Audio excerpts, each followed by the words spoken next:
성서의 메시지가 한마디로 얘기하자면 사랑으로 집약된다는 것은 우리가 기본적인 상식으로 잘 알고 있습니다. 조금 풀어서 얘기한다면 하나님 사랑과 이웃 사랑 이렇게 집약되고, 조금 더 설명을 하자면 하나님 사랑이 이웃 사랑으로 구현될 때 그 사랑이 온전히 구현된다는 것이 성서의 가르침이요, 예수님의 그 가르침이라고 우리가 이해하고 있습니다. 바로 그렇게 이해하는, 우리가 상식적으로 이해하고 있는 그런 맥락에서 볼 때 오늘 본문 말씀인 요한 1서가 강조하는 이 사랑의 메시지는 전혀 새삼스러울 것이 없이 지당하게 다가오는 그런 말씀입니다. 특별히 이 요한 서신은 사랑의 사도로 알려진 요한의 입장을 따르고 있는 것으로 이렇게 여겨지고 있습니다. 그 저자가 그러니까 요한복음의 저자와 요한 서신의 저자가 과연 동일 인물이냐 하는 것에 대해서는 검토의 여지가 있지만, 적어도 한 공동체를 배경으로 하고 있다, 요한 공동체를 배경으로 하고 있다는 것만큼은 되게 틀림없는 것으로 간주되고 있습니다. 일관된 이 복음서에서, 요한 복음서에서 요한 서신에 이르기까지 이 일관된 그 사랑의 메시지는 요한이라고 하는 그 사도의 인격적인 특성과 관련되는 그런 측면도 있지만, 유독 사랑의 사도로 알려진 그 요한의 인격과 관련된 그런 측면도 있지만, 또 다른 한편으로는 그 공동체의 특성과도 관련이 되어 있습니다. 제가 종종 얘기했습니다. 요한복음은 막 유대교에서 분리된 그리스도가 탄생할 즈음의 정황을 반영하고 있습니다. 그러니까 유대교 해당에서 그리스도인들이 쫓겨나는 그 상황 속에서 탄생한 것이 요한복음입니다. 비로소 기독교인, 그리스도인이라는 그 이름이 등장하는 그 시점입니다. 그 즈음에 형성된 그야말로 신생 그리스도인 공동체죠. 유대인 공동체가 아닌 이제 그리스도인 공동체로서 요한 공동체는 그 즈음에 많은 교회들이 제도와 교리로 규율되는 일종의 조직화된 교회로서의 성격을 점점점 갖춰가기 시작하는데, 오히려 이 요한 공동체는 그런 것보다는 조직이나 교리 이런 것보다는 직접적인 대면 관계, 사람과 사람이 직접적으로 마주하는 직접적인 그런 인간관계로 맺어지는 친밀한 공동체를 지향했습니다. 요한복음서와 요한서신에서 일관된 그 사랑의 메시지는 바로 그 공동체의 지향과 관련이 되어 있습니다. 어찌 보면은 그 사랑의 메시지를 다시 반복하고 있는 것처럼 보이는 오늘 본문 말씀은, 사실은 우리가 너무 그냥 잘 알고 있는 얘기를 다시 반복하고 있는 것처럼 보이지만, 사실은 아주 특정한 맥락을 갖고 있습니다. 어느 때 말해도 좋은 그런 말씀을 그저 단순하게 반복한 것이 아니라, 어느 때 들어도 좋은 말씀이긴 하지요. 그러나 단순히 그것을 그렇게 반복한 것이 아니라 특정한 배경에서 딱 필요한 말씀으로 선포되었다는 것입니다. 그 맥락이 뭘까요? 요한 1서 그는 서신을 앞부분을 볼 것 같으면, 이 요한 1서는 공동체 안에서 한 부류가, 한 집단이 떨어져 나가는 가슴 아픈 현실을 배경으로 하고 있습니다. 한 부류가 이 공동체에서 이탈을 했습니다. 그들이 누구였을까요? 그들은 예수 그리스도께서 육신으로 오셨다는 사실, 다시 말해서 예수 그리스도가 실제 사람이 되셨다는 진실을 믿지 않는 사람들이었습니다. 예수를 믿되 예수의 육신의 삶에 가치를 두지 않는 사람들이었습니다. 이 어려운 말로 얘기하면 영지주의적 가연설, 그러니까 이렇게 부를 수도 있는데요. 영적인 지혜를 추구하고 육신의 삶은 헛개비로 봤다는 그런 얘기입니다. 그런 믿음을 갖고 있는 사람들이었습니다. 그러니까 예수 그리스도께서 지상에서 누린 그 육신의 삶은 헛개비에 불과하고 그저 영적인 차원에서 하나님을 만날 수 있다는 그런 믿음입니다. 요한 1서는 여기에 대해서 아주 단호하게 말합니다. 여러분은 하나님의 영을 이것으로 알 수 있습니다. 곧 예수 그리스도께서 육신을 입고 오셨음을 시인하는 영은 다 하나님에게서 난 영입니다. 거꾸로 요한 1서는 예수 그리스도께서 명백한 인간의 모습으로 오셨다는 것을 믿도록 깨닫게 해주는 그 영이야말로 진실한 영이라고 이렇게 얘기를 합니다. 예수 그리스도의 그 지상에서의 땅 위에서의 삶을 긍정하면서 그 삶 가운데서 보여주신 사랑을, 바로 그 사랑을 하나님을 아는 길로 말하고자 하는 아주 분명한 의도를 이 요한 1서는 처음부터 분명하게 뚜렷하게 보여주고 있습니다. 오늘 본문 말씀은 바로 그 의도 가운데서 다시 한번 사랑의 의미를 역설합니다. 사랑의 메시지를 특별한 맥락 가운데서 더욱 생생하게 선포하고 있는 것입니다. 먼저 본문 말씀은 우리에게 아주 익숙한 말씀을 다시 한기합니다. 우리는 하나님이 우리에게 베푸시는 사랑을 알았고 또 믿었습니다. 하나님은 사랑이십니다. 사랑 안에 있는 사람은 하나님 안에 있고 하나님도 그 사람 안에 계십니다.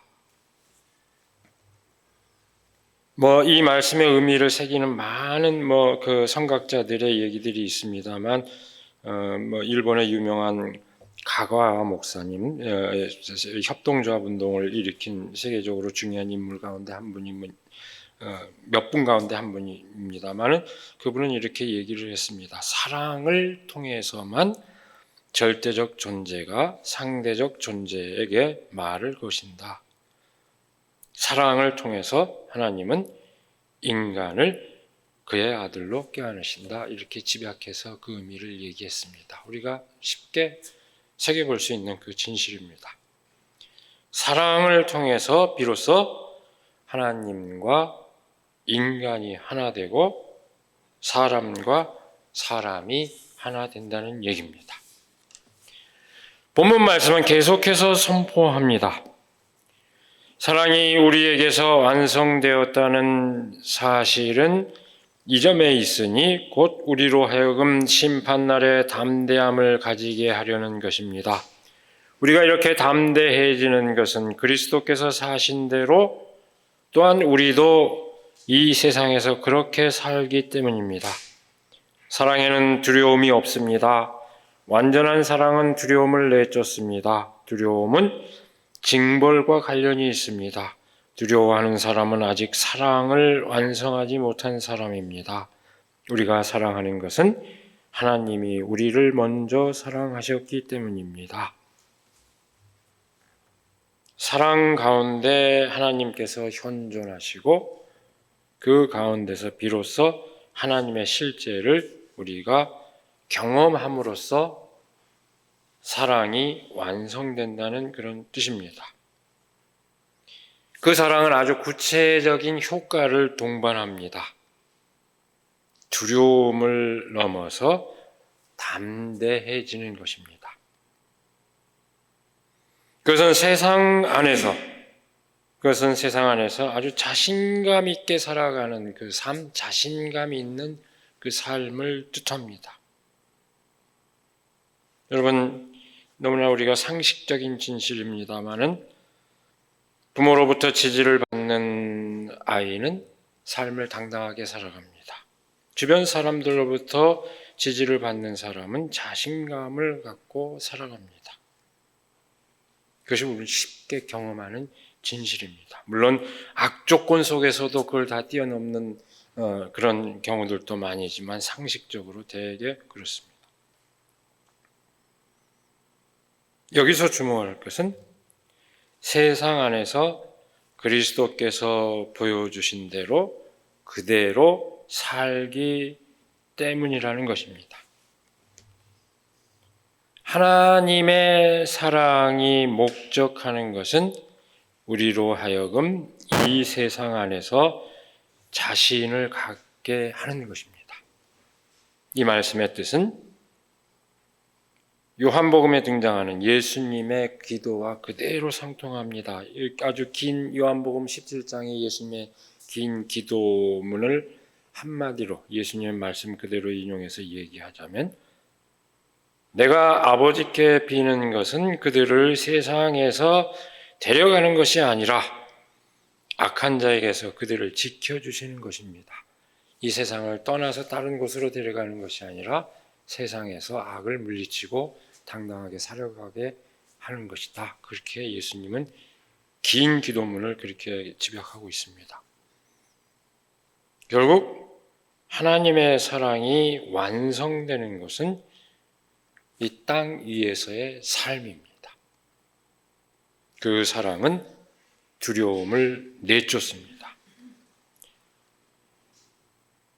사람들이 사랑에 감화될 때, 사람들이 서로 사랑할 때 두려움이 사라진다는 것에 대해 무슨 부연 설명이 필요할까요?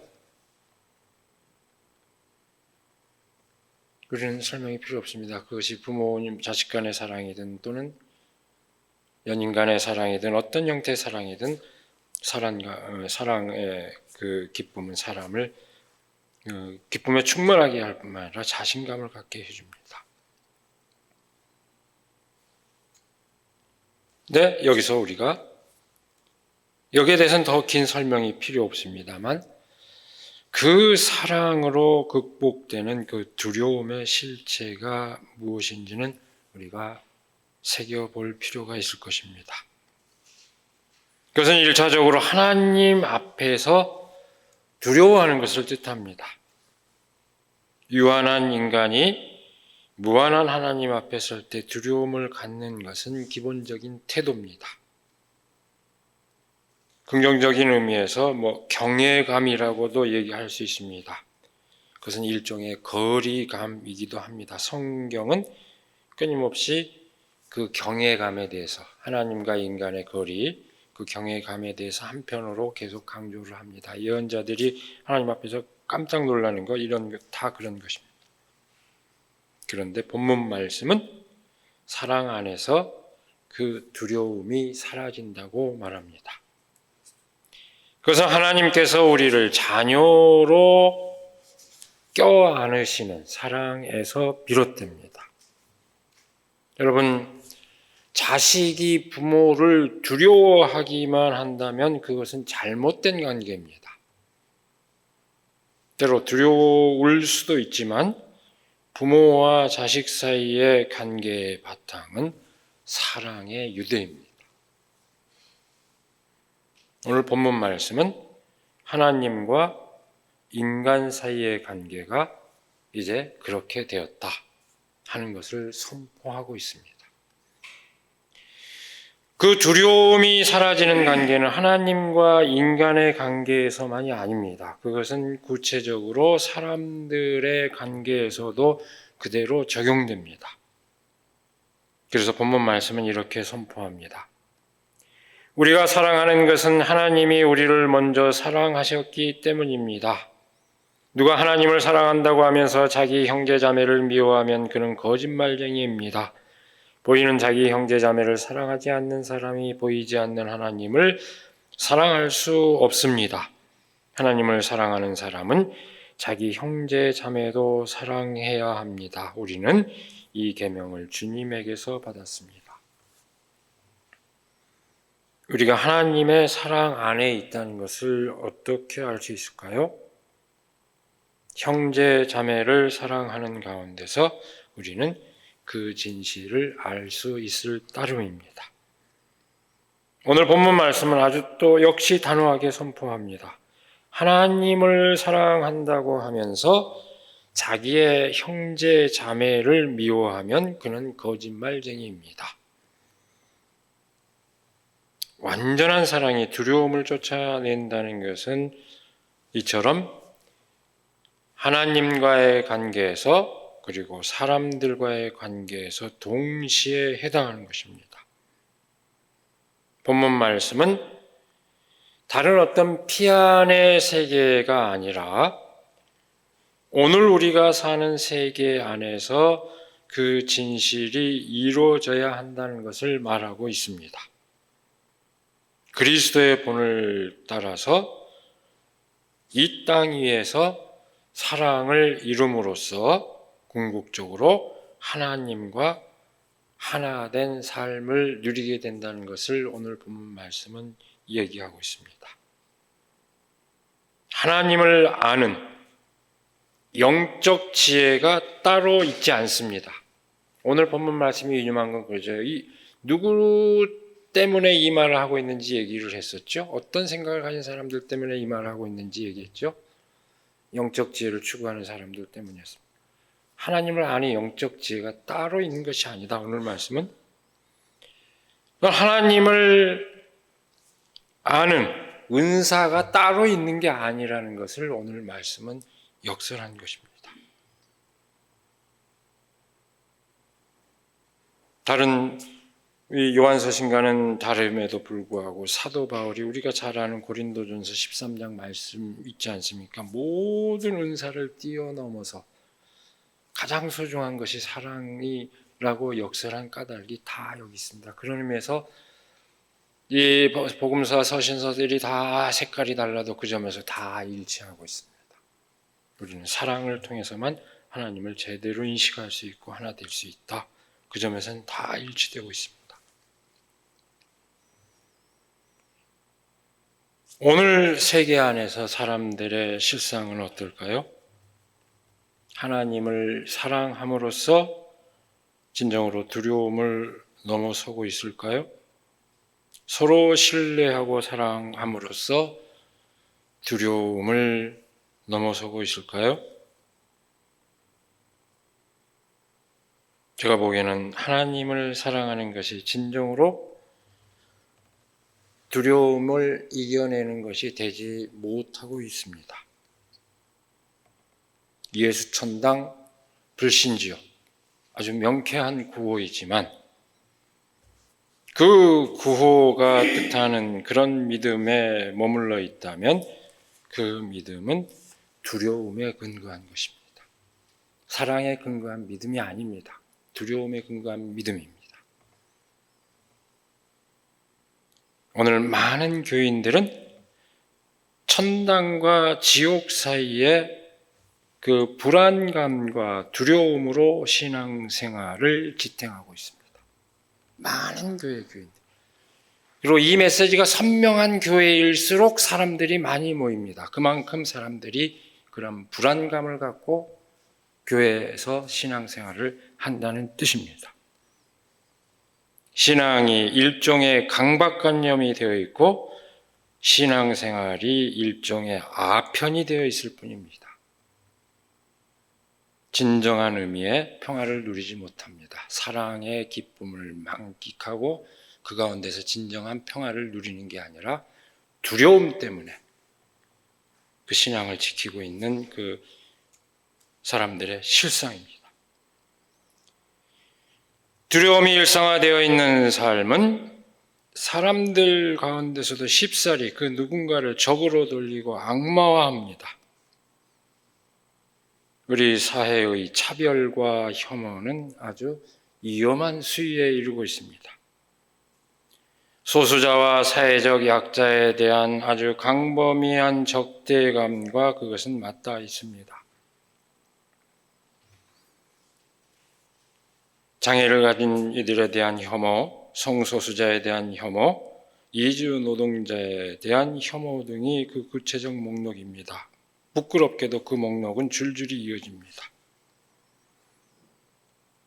반이슬람을 포함한 타종교에 대한 혐오도 아주 심각합니다. 여러분들 언론을 통해서 몇 년에 걸쳐서 지금 지속 보도가 조금씩 되고 있는 걸 보셨는지 모르겠습니다만은 대구에서는 무슬림들이 아주 조그만 예배당을 짓겠다고 하는데 그 앞에서 무슬림들이 제일 싫어하는 삼겹살을 구워 먹고 돼지 머리를 갖다 놓는 그런 야만이 행해지고 있습니다. 그것이 기독교 신앙의 이름으로 그런 야만이 행해져서야 되겠습니까? 우리도 당해봐서 알지만, 거꾸로 당해봐서 알지만 그런 이름이 기독교 신앙의 이름으로 행해져야 된다. 이게 무슨 신앙입니까? 차별금지법이 어째서 그렇게 두려움이 대상이 되어버렸을까요? 기가 막힐 노릇입니다. 여러분, 예수님의 황금률의 말씀 다 기억하시죠? 너희는 무엇이든지 남에게 대접을 받고자 하는 대로 너희도 남을 대접하여라. 이것이 율법과 예언서의 본뜻이다. 이 말씀이 그리스도인의 삶 가운데서 지워져 버린다면 그 삶은 결코 그리스도인의 삶이라고 할 수 없습니다. 영적인 구원을 갈망한다는 사람들이 무엇이 두려워서 그렇게 그야말로 강팍하게 그렇게 행해야 되겠습니까? 사랑의 복음이 실종된 교회의 현실입니다. 오늘 사람들의 삶이 팍팍해지고 언제든 나락으로 떨어질 수 있는 두려움을 갖게 된 까닭은 사회적 소수자에게서 비롯되는 것이 아닙니다. 그들이 내 몫을 빼앗아가기 때문이 결코 아닙니다. 불공평한 사회 구조 탓에 기회를 누리지 못하는 사람들의 삶이 고단해지는 것입니다. 그 현실을 외면하고 엉뚱하게 자신과 다른 부류의 그것도 약자에게 그 책임을 전가시키면서 그 다른 사람을 악마화하고 적대시해서는 그것은 신앙인의 태도라고 할 수 없습니다. 그렇게 하는 것은. 이 나라의 정치와 종교가 길을 잃었습니다. 혐오와 배제의 논리를 극복하고 갈등을 조정해야 할 정치는 오히려 혐오와 차별의 논리에 편승해서 혐오의 정치로 치닫고 있습니다. 그래야 표가 된다는 걸 알고 그렇게 치닫고 있습니다. 두려움에 기생하는 종교는 특정한 사람에 대한 혐오를 끊임없이 부추기고 있습니다. 우리 사회의 불행한 모습입니다. 우리 사회가 진정으로 두려움을 몰아내기보다는 그 두려움을 끊임없이 양산해내는, 그래서 어딘가에 매달리지 않으면 안 되게 만드는 그런 악순환에 빠져 있다는 것을 보여줍니다. 오늘 본문 말씀은 그에 대한 해법을 우리에게 아주 분명하게 일깨워 줍니다. 사랑에는 두려움이 없습니다. 완전한 사랑은 두려움을 내쫓습니다. 두려움은 징벌과 관련이 있습니다. 두려워하는 사람은 아직 사랑을 완성하지 못한 사람입니다. 두려움에 몸서리치는 우리 사회의 해법은 사랑을 구현하는 데 있습니다. 생면부지에 낯선 사람을 어떻게 사랑할 수 있을까요? 누가 그렇게까지 할 수 있을까요?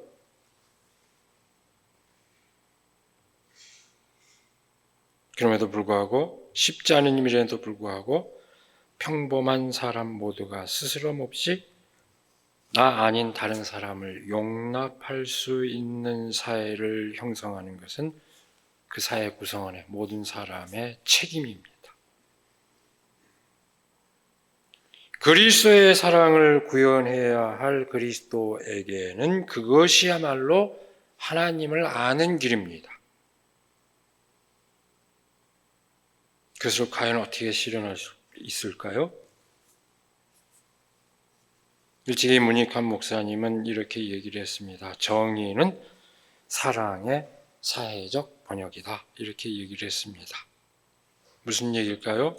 정의를 이루는 것이 우리 사회의 신뢰의 기운을 높이고 사랑을 나누는 그 인간관계를 이루는 기초란 얘기입니다. 정의를 이루게 되면은 이 사회 전체가 정의를 이루게 되면 그렇게 관계를 형성해 나가면 누구나 어려운 결단 없이도 서로를 믿고 서로를 사랑할 수 있는 그런 관계를 형성해 나갈 수 있다. 그런 얘기입니다. 그래서 정의와 사랑은 결코 분리가 되지 않습니다. 여러분, 그 진실을 따라서 살아가는 우리들이 되기를 이 시간에 간절히 기원합니다. 기도하겠습니다. 하나님께서는 예수 그리스도의 삶을 통해서 우리가 똑같은 그 인간의 삶을 통해서 하나님의 놀라운 사랑을 보여주셨습니다. 하나님을 아는 길이, 하나님과 하나 되는 길이 다른 어떤 데 있지 아니하고 바로 예수 그리스도께서 보여주신 그 사랑의 삶을 이루는 데 있음을 우리가 오늘 다시 새기게 하여 주시고 그 삶을 온전히 구현하는 저희들 그리고 이 교회가 될 수 있도록 저희를 인도하여 주시옵소서. 우리 주 예수 그리스도의 이름으로 기도드리옵나이다. 아멘.